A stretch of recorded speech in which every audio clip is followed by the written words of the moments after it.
I like to think that I've been through the academic war of the Bay Area. Now, I don't think I quite won it, but I know what I need in order to win. Make myself look good on paper, right? Well, that's the concept of what many people believe being a student here. The concept many follow is do it because everyone is doing it. Make yourself look good on paper. Work yourself until you lose yourself trying to outshine one more person. This toxic pressure from those around us bleeds into the mindset of our students, continuing this cycle, creating an environment and community where nothing feels authentic.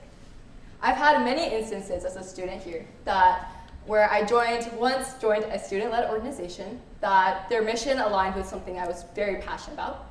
They had a clear website, a clear vision. We had weekly meetings. It was filled with inspirational language. But after a whole year I was with them, I realized we hadn't actually accomplished anything. Kind of bad. But that's when it clicked.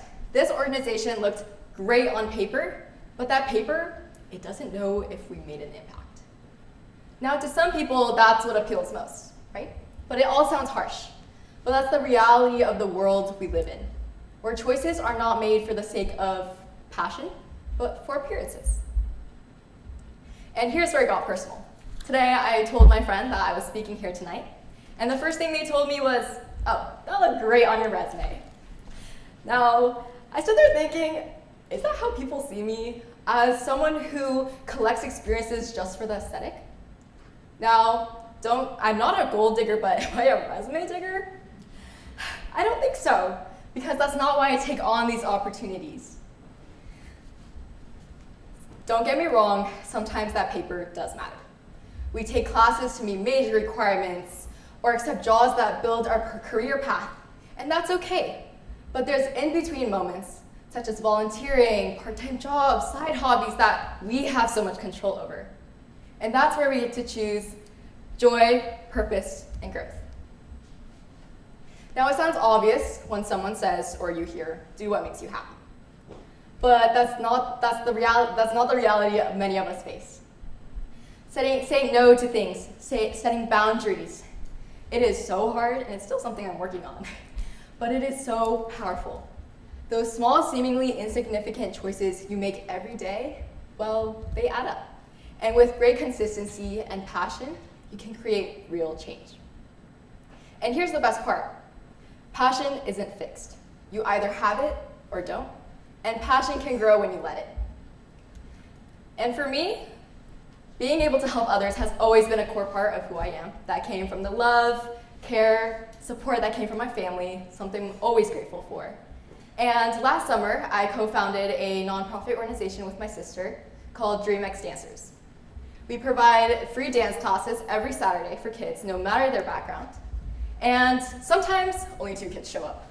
To be fair, that's a private lesson for them, so go them. But on other days, 18 kids show up. No matter what, we're always there to teach, create, keep the energy going, sometimes too much because kids can act on intrusive thoughts. But I do whatever I can in order to support. Don't get me wrong, I'm always there, exhausted from the week I had. But it reminds me why I keep coming back. It's for the joy, the community, the kids, the smiles, and it reminds me that this gives me fulfillment and purpose. And this shows that when you do something for others, even if it's small, even if no one is watching, can create real change. Now, picture a pre-med student. Not to brag, but I get front row seat because my sister is one. But let me just say their journey is no walk in the park. They take extremely hard prereq courses, chase top grades, study for the MCAT, log hundreds of clinical hours, work in, there's too much. And what impresses me the most isn't their ability to survive on caffeine or stress, but it's why they do it all. It's not about chasing that title or that paycheck. It's their genuine desire to help, heal, and serve. Now, even if you aren't a doctor, their journey affects all of us. Think about your last doctor's visit. One physician might run through the motions, barely making eye contact with you, while another might take time to make you feel seen, heard, and build that trust. So what's the difference? Passion, purpose, and a true heart. Now, This shows that even if your journey is different, if you do something not just for yourself, but for those around you, it will transform everything. When you do something for your passion, it can elevate those around you and your community. Now let me share someone who perfectly embodies this. You might know her. She won a Nobel Peace Prize when she was 17. Very impressive. Malala Yousafzai.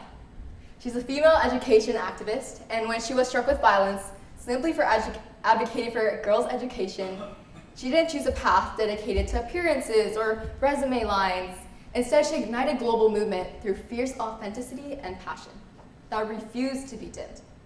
Her journey reminds us that real impact isn't crafted for the sake of a polished image, but for the relentless pursuit of what stirs our hearts, even when the road is steep or the odds are against us. Now, there's actually research done by Stanford professor Jeffrey Cohen and others, where they studied 1.2 million students from 59 different societies. They tried to measure passion and the difference with standardized tests. And here's what they found. When students had an internal motivation, such as that passion, they had a 1 unit to 23-point gain. But when there was external factors, such as societal pressure, they only had a 1 unit to 15-point gain. That's an 8-point difference. This showed that even if, when students did something that worked on their passions, it showed that they achieved significantly higher academically. Now when you choose a journey dedicated to your personal strengths, such as curiosity, integrity, fairness, it's going to make you happier. And who doesn't want to be happier? Now there's loads of research done that kindness actually boosts our well-being. So why not let that drive fuel our choices? And now let's take a look at this diagram here. The line in the middle shows where you are today, right now. The black lines, they can't be changed because they're from the past, whether it was for the better or for the worse, but you've made it this far, so be proud of yourself. And all the green lines are your future. Now ultimately, you have control over what you want your future to look.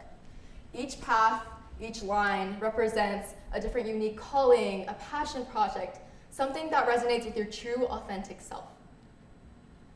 Now, these lines aren't even close to representing the amount of possibilities available to you. Imagine a community where every individual chooses not to act on their sake of appearances or resume lines, but to work on what stirs their hearts.